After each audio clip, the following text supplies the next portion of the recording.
आहे, संपूर्ण कार्यक्रम कसा असणार आहे, रूपरेषा कशी असणार आहे? ओम साईराम.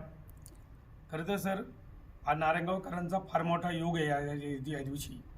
कारण संपूर्ण महाराष्ट्रामधून कारण आत्तापर्यंत ह्या पादुका कुठेही गेलेल्या नाही. या पादुका प्रथमच नारायणगावमध्ये येतात. खरं तर 13वा जो अध्याय गुरुचरित्राचा, त्याच्यामध्ये आपले भीमाजी पाटील साईसेवक यांच्या माध्यमातून जे साईसेवक त्या पद्धतीने झालेले, त्यांच्या माध्यमातून खरं तर हा योग आपल्याला या ठिकाणी येतोय. आपण यावर्षी जो पायी पालखी सोहळा केला, हा पायी पालखी सोहळा अतिशय उत्तमरित्या त्या ठिकाणी झाला आणि याचीच दखल मला वाटते शिर्डी साई देवस्थानने घेतली आणि त्यांनी निश्चितपणे आपण जी त्यांच्याकडे मागणी केली की आम्हाला एक दिवस पादुका दर्शन नारायणगावकरांसाठी द्या, तर त्याची मागणी त्यांनी आपली पूर्ण केली. या ठिकाणी सन्माननीय पप्पू शिरकासाहेब असेल, शिवाजीदादा बोराडे असतील, श्रीकांतजी वाळे असतील, रुपेशजी वाजगे असेल, आमचे कुमारजी गायकवाड असतील, प्रत्येकाचं नाव घेणं करतं गरजेचं आहे. नितीन भाऊ असेल, विकास शेठ असेल, नाना असतील, आमची किशोर भाऊ खैरे असतील, जे सर्व मंडळी, शिंदे भाऊ आहेत, ही सर्व मंडळी यांनी अथक प्रयत्न करून या पादुका मिळवण्यासाठी प्रयत्न केले आणि निश्चितपणे आपल्याला त्या ठिकाणी या पादुका मिळाल्या. खरं तर हे सगळं करत असताना जे शिवसाहेब आहेत, गोरक्ष गाडीलकर साहेब यांचं खऱ्या अर्थाने आम्हाला खूप मोठं मार्गदर्शन मिळालं. खरं तर त्यांच्या सहकार्यामुळेच या पादुका आपल्या नारायणगाव या ठिकाणी मिळाल्या गेल्या. त्यांना साई भक्तांनी सगळ्यांनी विनंती केली की एक दिवसासाठी आम्हाला या पादुका नारायणगावकरांसाठी द्या आणि त्यांनी विनंती आपली मान्य केली. खरं तर यासाठी नारायणगावचे आपले सर्वांचे जुन्नर तालुक्याचे माजी आमदार अतुलदादा बेनके हे गेले अनेक वर्ष आपल्या साई पालखी सोहळ्यामध्ये पायी येत असतात. त्यांनी या ठिकाणी ते जास्तीत जास्त प्रयत्न केले. त्यांनी सुद्धा गाडीलकर साहेबांना सातत्याने सांगून नारायणगावकरांसाठी या पादुका द्या अशा पद्धतीची विनंती केली आणि म्हणून त्यांच्या प्रयत्नातून या ठिकाणी आपल्याला या पादुका मिळत आहेत. खरं तर शिर्डी गावचं भूषण आदरणीय ताराचंद भाऊ खोते, त्याचबरोबर विघ्ननाथ देवस्थानचे अध्यक्ष गणेशजी कवडे साहेब यांनी खूप आपल्यासाठी प्रयत्न केले. खरं तर खोते भाऊंनी सातत्याने नारायणगावकरांची पालखी त्या ठिकाणी यायची म्हटले की त्यांना खूप आनंद होतो आणि म्हणून त्यांनी यावेळेला देवस्थान ट्रस्टला, शिर्डी देवस्थान ट्रस्टला एक आग्रह मागणी केली तर कुठल्याही परिस्थितीत आपल्याला या पादुका त्यांना द्यावा अशी पद्धती त्यांनी विनंती केली. त्याचप्रमाणे गणेशजी कवडे असेल आणि म्हणून यासाठी आपल्याला या ठिकाणी या पालखी सोहळ्याचा या पादुका नारायणगावकरांसाठी मिळतात.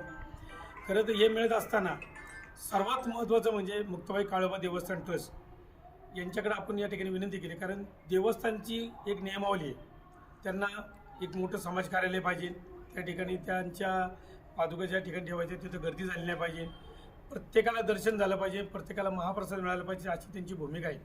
आणि म्हणून त्यासाठी आम्ही आदरणीय नारेगावचे आदरणीय बाबूभाऊ पाटील सरपंच यांना विनंती केली. त्यानुसार आदरणीय एकनाथ मामा शेटे असेल, संतोषदादा वाजगे असेल यांना सर्वांना विनंती केली. त्यानुसार त्यांच्या माध्यमातून या ठिकाणी आदरणीय आपले सर्वांचे मार्गदर्शक संतोष नाना खैरे यांना सांगितले. त्या सर्वांच्या माध्यमातून या ठिकाणी आपल्याला हा हॉल उपलब्ध झालेला आहे.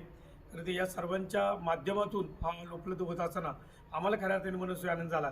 कारण नारायणगावसारख्या या ठिकाणी असताना संपूर्ण ग्रामस्थांनी याला पाठिंबा दिलेला आहे आणि म्हणून त्या ग्रामस्थांचा मनापासून आभार.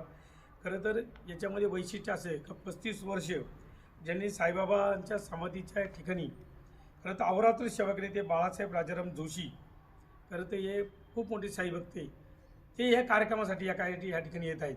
म्हणजे जे समाधीच्या ठिकाणी आपण ज्यावेळेस घेतो तर हे जोशी साहेब प्रत्येक ठिकाणी असतात, ते जोशी साहेब आपल्याला या ठिकाणी मिळतात. हा खरं तर आपला फार मोठा योग म्हणावा लागेल. त्याचप्रमाणे जे विशेष अधिकारी मगाशी मी सांगितले शिवसाहेब आदरणीय गोरक्ष गाडीलकर साहेब, तर हे स्वतः या कार्यक्रमाच्या निमित्ताने उपस्थित होत आहे. हा एक आनंदमय सोहळा आपल्या या ठिकाणी होते.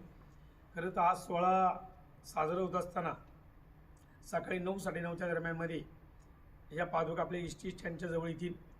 तिथपासून तर आपल्या मुक्ताबाई मंदिरापर्यंत या पादुकाची मिरवणूक त्या ठिकाणी निघेल आणि बरोबर 9:30-10:15च्या सुमारास या ठिकाणी पादुका स्थापन होतील.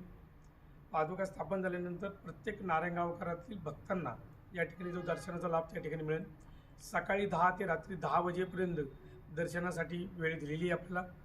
त्याचप्रमाणे नारायणगावकरांना एक अभिमानाची गोष्ट सांगावी लागेल की आजपर्यंत कधी एवढा मोठा भंडारा झाला नाही. तो भव्य विशाल भंडारा या ठिकाणी होतोय. सकाळी 10 ते रात्री 10 वाजेपर्यंत प्रत्येक भाविकाला प्रसादचं आयोजन या ठिकाणी प्रसादासाठी आयोजन केलेले आहे, त्याचा प्रत्येकाने लाभ घ्यावा अशा प्रकारची विनंती राहील.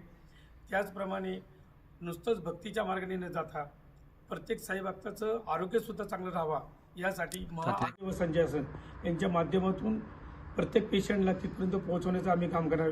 त्याच्यामध्ये कोणाचे हार्टचे ऑपरेशन असेल, कोणाचे कॅन्सरचे ऑपरेशन असेल, काही महिलांचे काही ऑपरेशन असतील, त्यांचे काही छोटे मोठे प्रॉब्लेम असतील, हे संपूर्ण या महाशिबिरामध्ये आपण त्या ठिकाणी तपासण्या त्यांच्या होणार आहेत. तपासल्यानंतर त्यांना ज्या योग्य ठिकाणी हॉस्पिटलमध्ये त्या ठिकाणी त्यांना करणार आहोत. त्या ठिकाणी त्यांचे उपचाराचे काय होईल त्या पद्धती आपण विचार करत आहोत. अशा पद्धतीने त्या ठिकाणी महाआरोग्य शिबिर होत असताना नेत्र शिबिर, जे नेत्र शिबिर होणार आहे त्या नेत्र शिबिरामध्ये खरंच एखाद्या पेशंटला डोळ्याचं ऑपरेशनची गरज आहे का, त्यांना या ठिकाणी डोळ्यांच्या ऑपरेशनसाठी आपण प्रयत्न करीत आहोत. त्याचप्रमाणे महारक्तदान शिबिर त्या ठिकाणी आयोजित करत आहोत. सकाळी 10 ते संध्याकाळी 10 पर्यंत हे महारक्तदान शिबिर आयोजित करत आहोत. रक्तदान करा आणि एक जीव वाचवा अशा पद्धतीचा आपण विचार करतोय. आणि म्हणून महामानवतेच्या विचारातून, बाबांच्या शिकवणीतून आपण निश्चितपणे या सगळ्या गोष्टी करीत आहोत.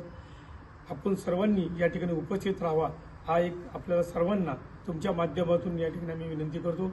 नारायणगावकर संपूर्ण सज्ज झालेले, संपूर्ण नारायणगावकर यासाठी उपस्थित होणार आहे आणि जवळजवळ 15 ते 20 हजार भाविक या ठिकाणी येतील अशी आम्हाला सर्वांना अपेक्षा आहे. ओम साई. हे नियोजन तात्या कोण करते, कोण सगळे हे सगळं? याचं नियोजन संपूर्ण आपले साई सेवक करतात.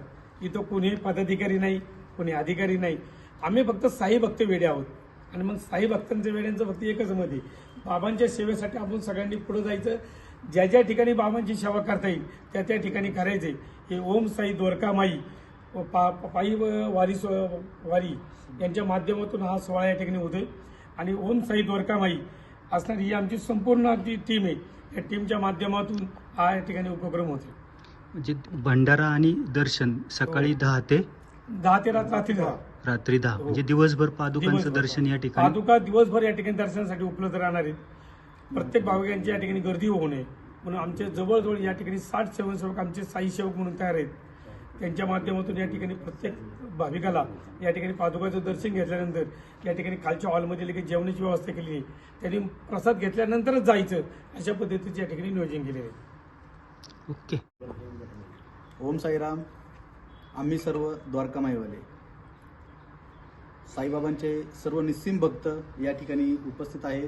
तुम्हाला हे सांगण्यासाठी आम्ही इथे आलेलो आहोत की ना भूतो ना भविष्य असा देखावा तुम्हाला 9 तारखेला नारायणगाव नगरीत तुम्हाला पाहायला मिळणार आहे.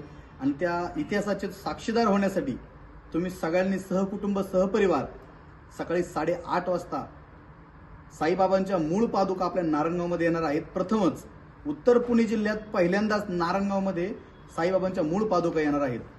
तो योग तुम्ही आजन्म कधीही विसरणार नाही. आणि त्या योगाचा, त्या इतिहासाचं साक्षीदार होण्यासाठी तुम्ही सहकुटुंब सहपरिवार सकाळी 8:30 वाजता नारायणगाव बस स्टँड येथे बाबांच्या पादुका येणार आहेत.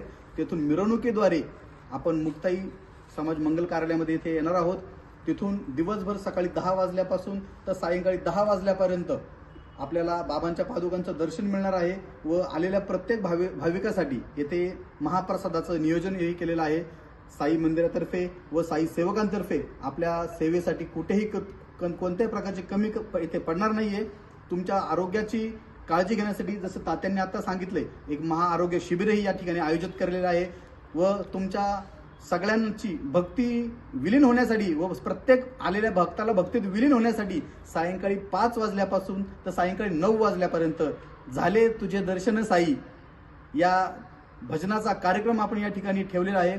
अतिशय गाजलेला मुंबई, उत्तर मुंबई, दक्षिण मुंबई, पूर्ण उत्तर पुणे जिल्ह्यात, महाराष्ट्रात गाजलेला साई झाले तुझे दर्शन हा कार्यक्रम साईबाबांच्या भजनांचा आपण ठेवलेला आहे. त्या भजनाच्या कार्यक्रमाचा लाभ घेण्यासाठी व आपले मन सुमधुर करण्यासाठी आपण या सगळ्या साई भक्तांनी नक्की या अशी मी तुम्हाला विनंती करतो. ओम साई. ओम साई. ओम साई द्वारका माई. ओम साई द्वारका माई.